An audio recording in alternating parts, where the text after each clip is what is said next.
Please briefly summarize your industry education and professional background. Okay, so I'm an environmental engineer. I have a graduation, a MSc and a master's, and also a PhD, all in environmental engineering in Lisbon University. So basically, that's my education on environmental and sustainability. Okay, so then what is your role at Bentley Systems? So my current role on Bentley Systems, I'm director of ESDG, which is Empowering Sustainable Development Goals. So this is a role that is, I would say, innovative in the title, because it's a bit different from the regular sustainability roles.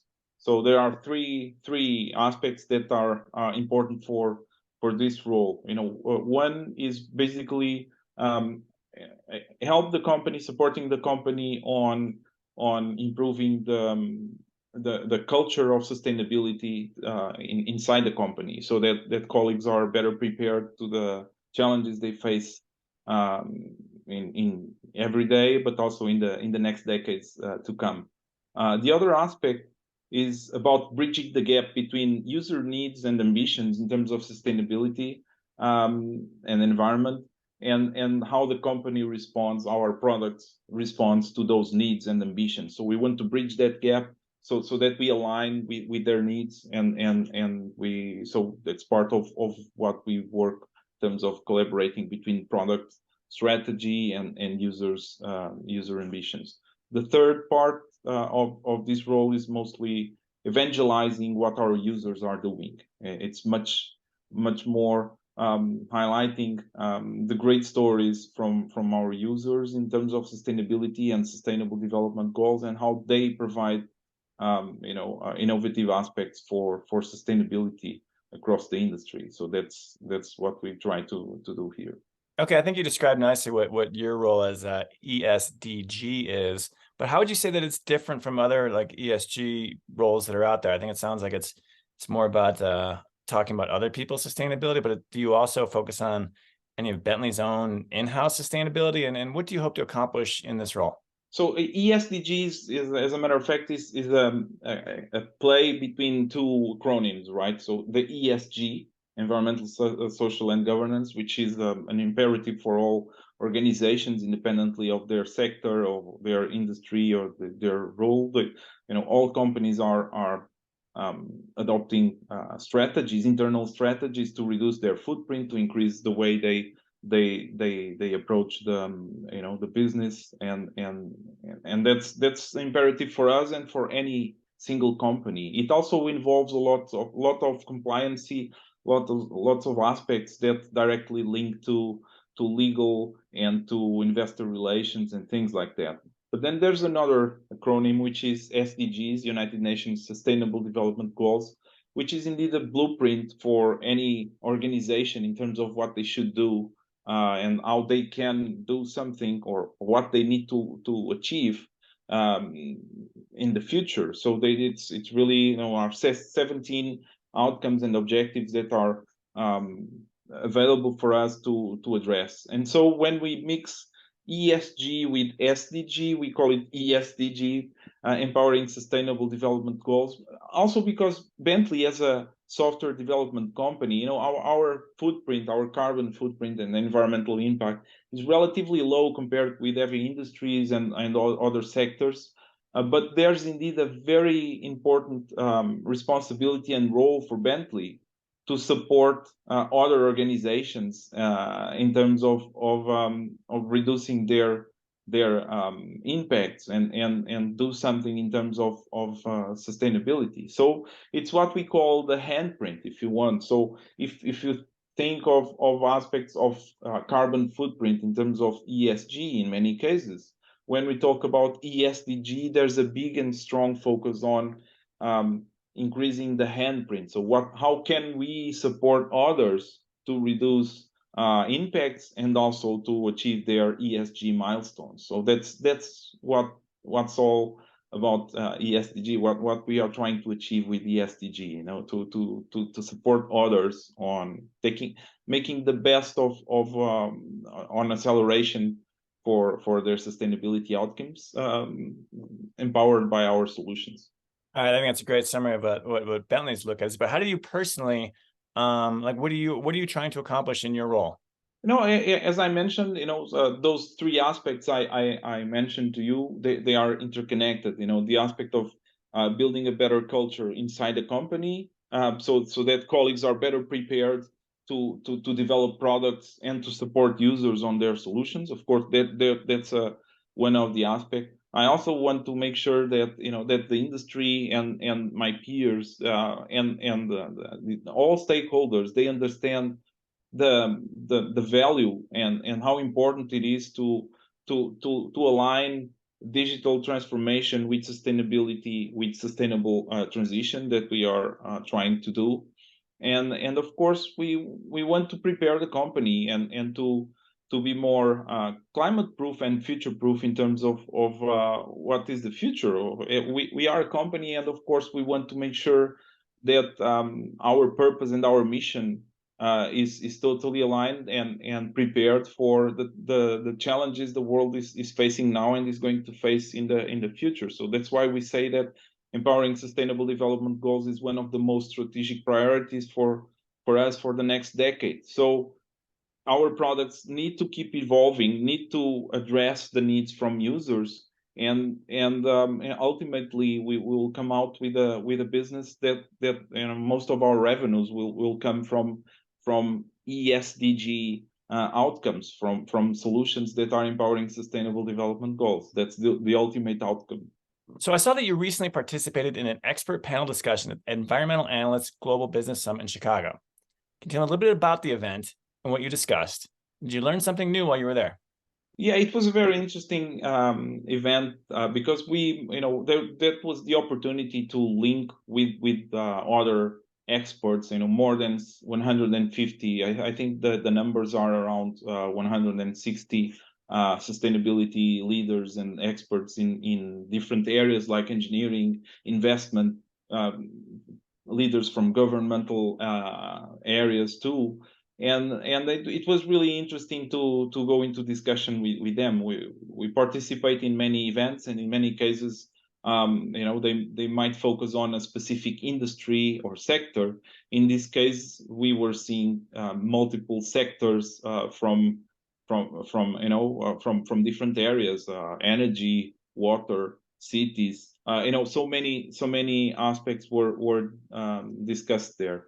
But there were some interesting takeaways from that meeting. First of all, I think there was a good sense, a good confidence and positive energy among the sustainability experts.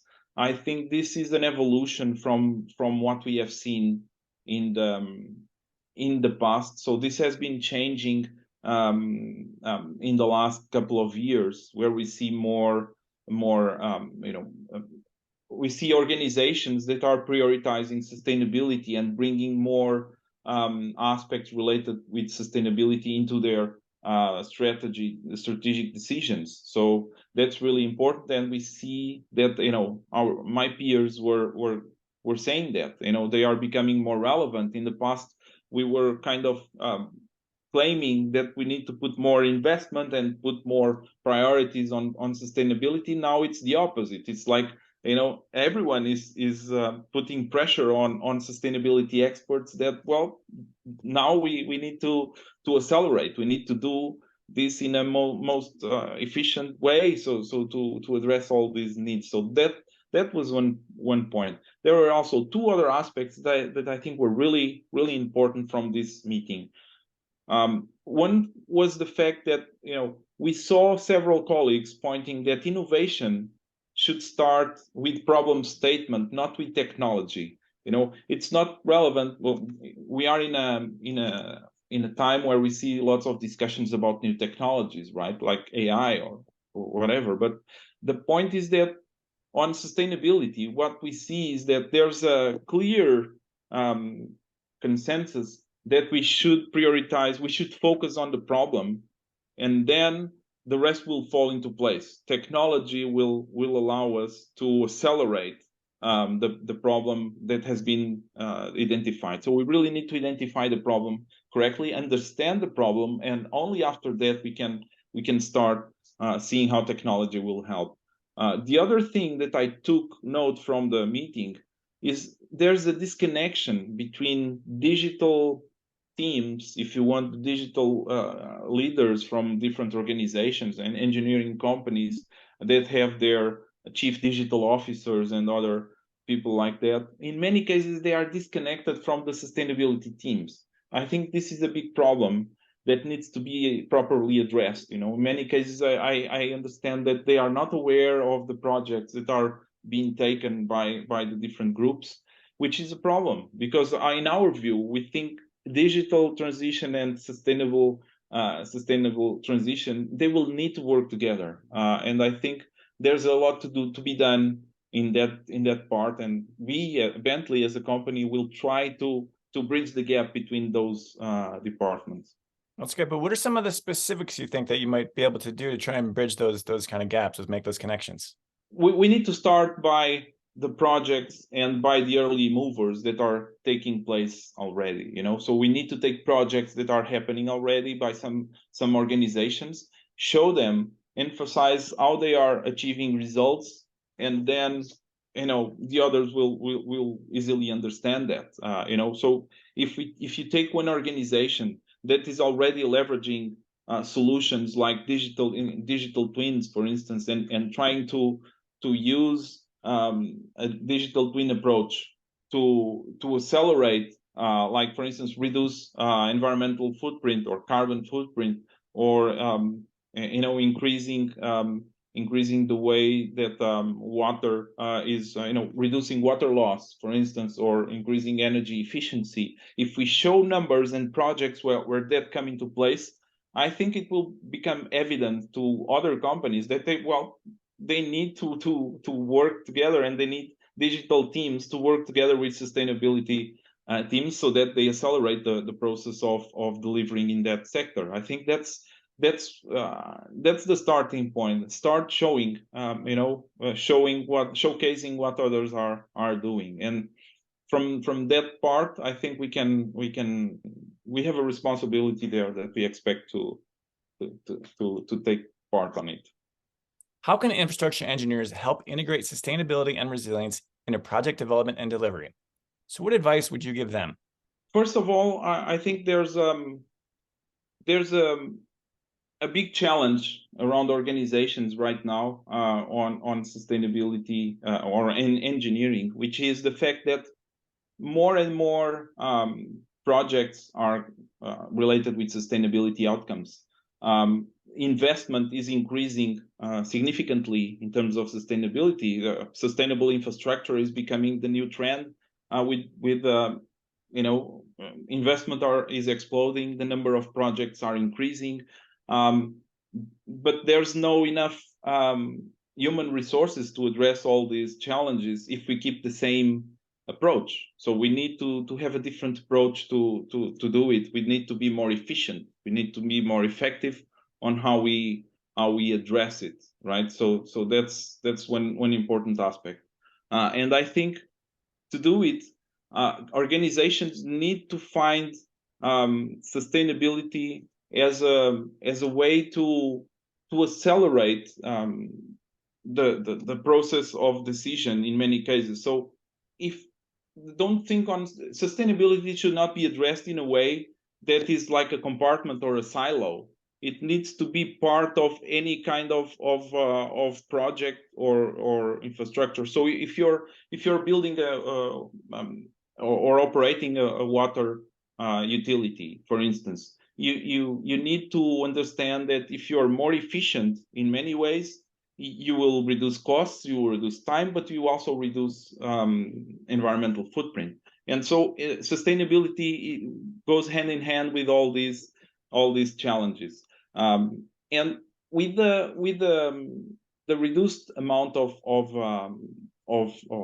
human resources there, it's really important that projects and project delivery and project the way that you manage projects has more efficiency and more effectiveness. So you need to do more with less. It's really important. How can you do more with less? Everyone wants to achieve that. So how can we help others doing more with less?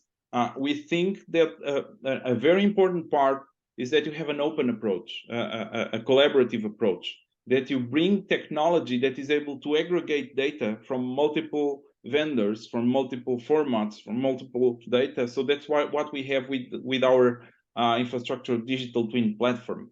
We try to collate or to aggregate data and federate data from multiple vendors. So if you have a large infrastructure project, you bring all together into a way that you can manage the data in a way that is interoperable as much as possible. So you're not depending on one specific vendor. You will make sure that you're not locked in a specific vendor. And since infrastructure projects will stay with us 60 years or 80 years or whatever, you want to make sure that the data that you manage is a way that will stay with you since the early stages of life cycle projects till the end of life.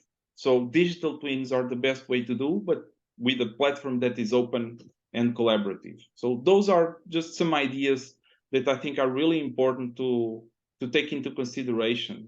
So I think that's really important. So an open approach, collaborative approach. Take that into consideration, and don't see sustainability as a silo. Any kind of project should take sustainability as objective and challenge.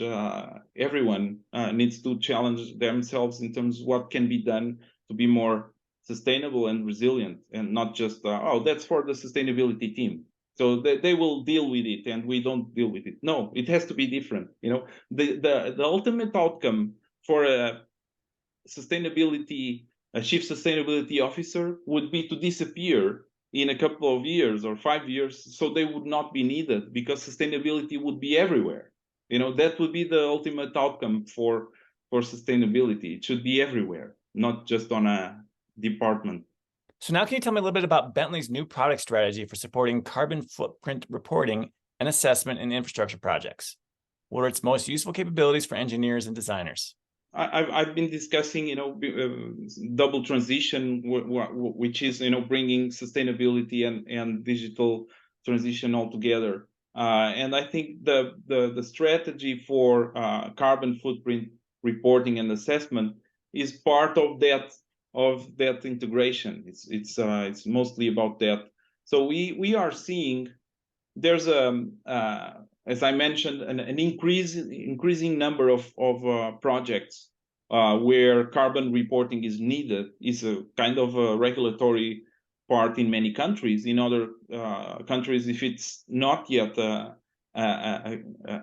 something that is demanded, it will be soon demanded. So somehow this needs to be reported. Organizations might also want to report carbon because of their ESG reporting framework, or simply because stakeholders are demanding it, so they want to disclosure what is being generated. But then for engineers, they can report, indeed, they can help reporting, but they can also start thinking on how can they reduce carbon. But let's start by reporting. If you're in an engineering company, you can take like 5 or 6 months to conclude one carbon report for a big infrastructure project. This is this is, I would say, bread and butter for infrastructure for engineering companies. They spend weeks, months, in many cases half a year to deliver a carbon footprint report for an infrastructure project. Why? Because if you're managing a big infrastructure project, a complex one, you will need to handle multiple data from multiple sources, from multiple tools. And then you need to understand, okay, so I have these materials, and then you need to quantify what's the volume quantities for each specific material that you use. So it's not an easy task. You might have to deal with many spreadsheets and calculations to aggregate all that information. You spend a lot of time aggregating, and once you aggregate, you need to validate and put it in a format that is consumable or digested by an external party, which will make the carbon calculation based on your bill of quantities, if you want. So this is tremendously challenging in terms of time consuming. And okay, 6 months. Now, with the increasing number of projects on this area, is this sustainable? Is this possible? How can you scale up this when you don't have human resources to hire and to do more of these studies? So the only way is to be more efficient on how you do it. So the technology that we are releasing here is a way of, instead of spending 6 months, it's to spend like 10 to 20 minutes on deliver carbon reporting, because we are facilitating the way of aggregating the data around carbon, around materials that are used in an infrastructure project. So then we leverage iTwin platform as a way as a platform to aggregate information. Then we facilitate the bill of quantities calculation, because we automate the process of quantifying volumes and grouping and categorizing these. And then we have a workflow with third-party organizations, in this case with EC3 tool from Building Transparency, where we are able to calculate carbon based on our bill of quantities. And then we can also do the opposite thing, which is, okay, we calculate carbon reporting, and then we bring that information again to our own ecosystem so that you can visualize carbon in 3D, in the digital model, and then identify hotspots and see what you can do differently to start reducing carbon. So it's not just about reporting, it's also about optimizing the carbon reporting. So that's what we are trying to do. So if you ask, so what is different now on what we are bringing, what's the value from what we have here? So you save time on carbon footprint reporting, as I mentioned to you. You are able to aggregate information from multiple data sources that you use in your infrastructure project, and so by aggregating it, you make it much more accurate as well.